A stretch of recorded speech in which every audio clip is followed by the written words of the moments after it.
Soal 8 warga sipil tewas diserang KKB Papua, ini reaksi Danjen Kopassus Kamis 10 Maret 2022 pukul 17:12 waktu Indonesia Timur. Saat ini belum ada penambahan personil Komando Pasukan Khusus Kopassus ke Papua. Kebijakan penambahan pasukan masih menunggu arahan dari Panglima TNI Jenderal TNI Andika Perkasa. Pernyataan itu disampaikan oleh Komandan Jenderal dan Jen Kopassus Mayor Jenderal TNI Widi Prasetyono menanggapi terjadinya penyergapan kelompok kriminal bersenjata KKB yang menewaskan 8 pekerja PT Pelapa Timur Telematika (PTT) di distrik Beoga, Kabupaten Puncak, Papua beberapa waktu lalu. Sementara ini belum ada penambahan personil, tapi kami menunggu petunjuk dari Panglima TNI Jenderal TNI Andika selaku pengguna pasukan TNI, ujar Widi Dimako, Kopassus, Cijantung, Jakarta Timur, Kamis 10 Maret 2022. Dia menuturkan saat ini Korps Baret Merah hanya melakukan bantuan kendali operasi BKO. Personil saja sifatnya, itu kami Kopassus BKO kan, personil itu melaksanakan tugas, tuturnya. Menurutnya, pendekatan yang dilakukan di Papua sudah berubah menjadi pembinaan teritorial binter, sehingga tentunya semua operasi di Papua dilaksanakan oleh Pangdam Cendrawasih dan Pangdam Kasuari, ucapnya. Deretan aksi kekerasan KKB Papua selama periode 2018 sampai 2021 pada 5 Maret 2022 pukul 4:45 waktu Indonesia Barat, serangan kelompok kriminal bersenjata atau KKB ini di Beoga, Kabupaten Puncak, Papua, menewaskan 8 karyawan PT Pelapa Timur Telematika (PTT) pada Rabu 2 Maret 2022. Ini bukan merupakan aksi kekerasan pertama kalinya yang dilakukan KKB Papua. Dalam beberapa kejadian sebelumnya, tindakan brutal mereka juga memakan korban jiwa. Penyerangan oleh KKB Papua bukan hanya dilakukan kepada tentara dan polisi saja. Warga sipil juga tidak jarang mendapat serangan, seperti halnya karyawan PT PTT yang sesungguhnya ketika diserang KKB, mereka tengah bertugas memperbaiki PTS-3 Telkomsel di titik CO 53 M 7560859585257. Seperti dilansir Antara, menurut Direktur Reskrimum Polda Papua, Kombes Faisal Rahmadani, pelaku penyerangan di Beoga merupakan KKB yang diduga dilakukan Terry Aibon yang merupakan anak buah The Walker, tapi polisi masih terus melakukan penyelidikan untuk memastikannya. Sementara itu, Kepala Penerangan Komdam 17 Cendrawasih, Kolonel Infantri Arsaha Erlangga menyebut serangan KKB keluarga sipil sebagai tindakan biadab dan di luar akal sehat. Kepala Badan Intelijen Negara Wilayah Papua, Brigadir Jenderal TNI Gusti Putudani Nugraha, malah jadi korban penembakan KKB hingga meninggal dunia. Meski mendapat berbagai kecaman, KKB terus melakukan aksi kekerasannya. Berikut daftar kekerasan KKB Papua pada periode 2018 sampai 2021. Berdasarkan data penerangan Komdam 17 Cendrawasih, deretan aksi kekerasan KKB Papua sejak 2018 hingga 2021 berdasarkan data penerangan Komdam 17 Cendrawasih.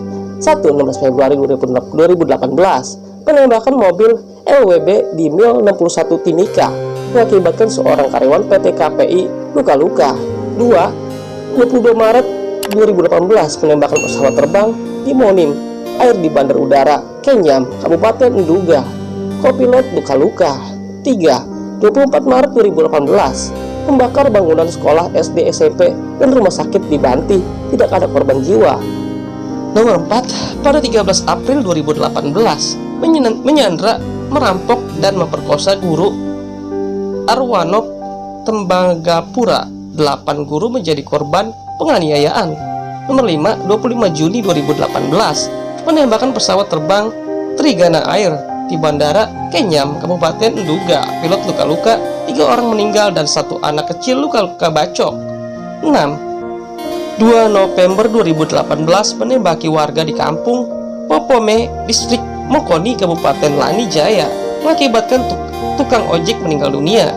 Nomor 7. 12 November 2018, menyerang tukang ojek di kampung Yiwil, distrik Wiringabut, Kabupaten Lani Jaya, seorang tukang ojek terluka. Nomor 8.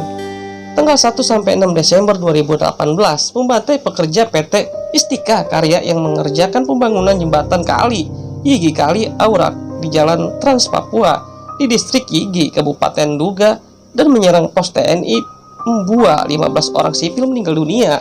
1 selamat, 3 terluka, tembak 1 personel TNI Angkatan Darat gugur, dan seorang terluka serta 1 anggota kelompok bersenjata tewas. Nomor 9, 28 Januari 2019, menyerang dan menembaki rombongan Bupati Nduga di Mampenduma. 10, pada 6 Februari 2020, membakar kios warga dan alat berat distrik Sugapa, Kabupaten Intan Jaya. Nomor 11, 27 Maret 2020, menyerang Koramil persiapan di distrik Hitadipa, Kabupaten Intan Jaya, tidak ada korban jiwa.